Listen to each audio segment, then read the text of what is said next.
I'm not Thanks. surprised to see some level of, I guess, Brexit fatigue when it comes to trading in FX. Wouldn't be surprised if you tell me that you have Brexit fatigue as well when it comes to sterling. But what is the market thinking at the moment? There seems to be one school of thought that thinks that we will inevitably somehow get an extension beyond the end of the year. Well, I don't think we're getting an extension beyond the end of the year. It's very hard to believe that. I mean, we've had extension after extension, but it seems as though the 31st of December this year is a hard deadline. So we thought it would be a couple of hours and it would be all over. But of course, they're going the extra mile, which the French couldn't be happy about because they went metric in 1795. So that's an English expression, going the extra mile. So you can see how we've wormed our way into getting another delay. How much of the potential for a hard Brexit has been priced in now, David?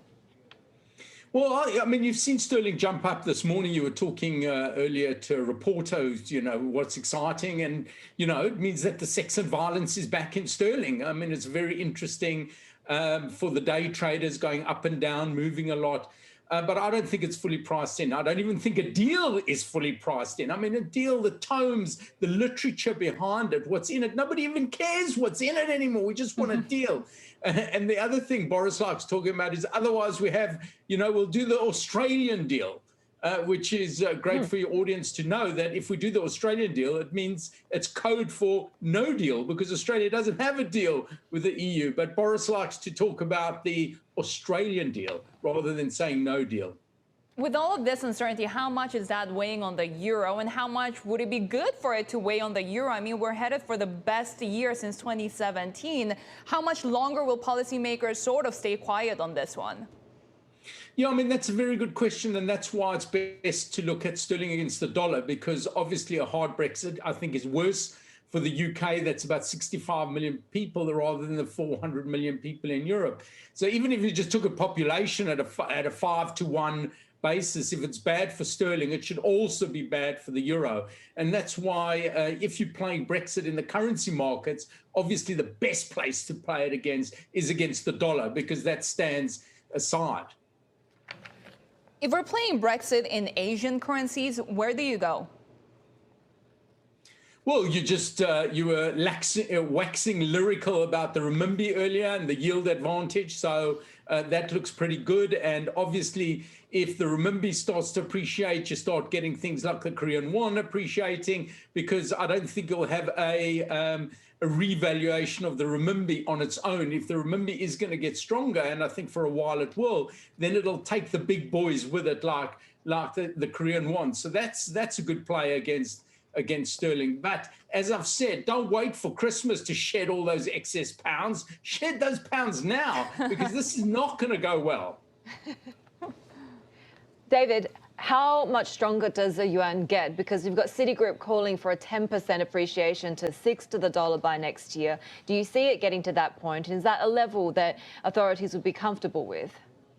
The authorities in the United States will be doing cartwheels up and down the Treasury, so they'll love it. But of course, the policymakers in China will absolutely hate it. So if you take away Trump's basically, sanctions on some of the goods or tariffs or whatever you want to call it, and instead the renminbi goes up 10%, the US will be happy as Larry. So the Chinese policymakers won't be happy about it at all. And remember, it's got a closed capital account, so the Chinese can limit the inflows or outflows, and they can limit the extent to which that currency appreciates. So, yeah, I agree with the sentiments, and it's a big call by the guy at Citi. So, take my hat off to him. Most people just follow Spot around. I could name them, but I won't. They just follow Spot around. So this is a proper forecast. So well done for them, even if it's right or wrong. But I think the sentiment behind it, that the renminbi will be a bit stronger, let's say, over the next 3 to 6 months as the US economy does well, and the Fed can't raise rates because they're believing in average inflation targeting,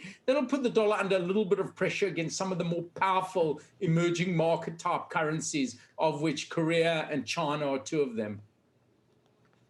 Yeah, so it sounds like you're saying it's a strong call. Do you think it's still a case where you don't fight the PBOC though? Will they be able to rein it in by a few weaker fixings going into next year, or is this something that the growth premium really it's a bit out of their hands at this point?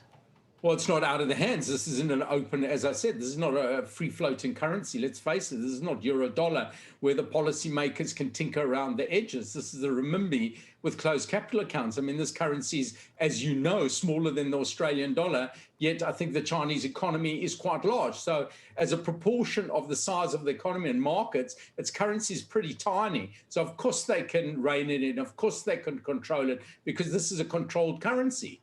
I mean, there is an element of free floating in it. Of course there is. But in the end of the day, it's not an open free capital market in China. Please, let's not forget that. So therefore, the authorities can rein it in.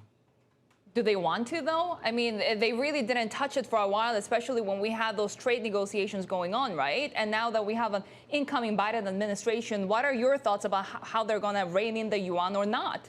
Well, they didn't want to rein it in when the president of the United States was being pretty bellicose and very aggressive towards them. So let's face it, there's a new administration in town. There's new hope in town. And that's what differentiates, by the way, sterling from the dollar, because they both got bad GDP growth. They both got current account deficits. They both got big fiscal situations. But one's got political hope and the other's got political despair. And that's why I think basically one of the big plays is to buy the dollar against sterling rather than anything else. And so, no, it won't play well in China at all, but it'll play very well in the United States.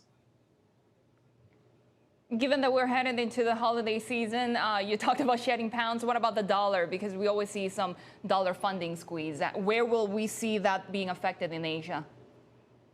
Yeah, we do. But I think ever since this latest crisis with the Fed doing cross-currency swaps and just throwing liquidity into the system, because basically we mustn't forget that the Fed came in with massive cross-currency swaps again when we had this COVID crisis. And if you remember, the S&P down 1,000 points and it felt like Armageddon, and the Fed just said, yeah, liquidity, let's go. And with that kind of mentality, I think the liquidity squeezes that used to be on at year end, and they used to be very managed by central banks. Central banks don't behave like that anymore. They just come and just chuck liquidity at the market. So I'd imagine the funding squeezes to be much less than they've been historically, because these central banks are much more active in injecting liquidity into the system.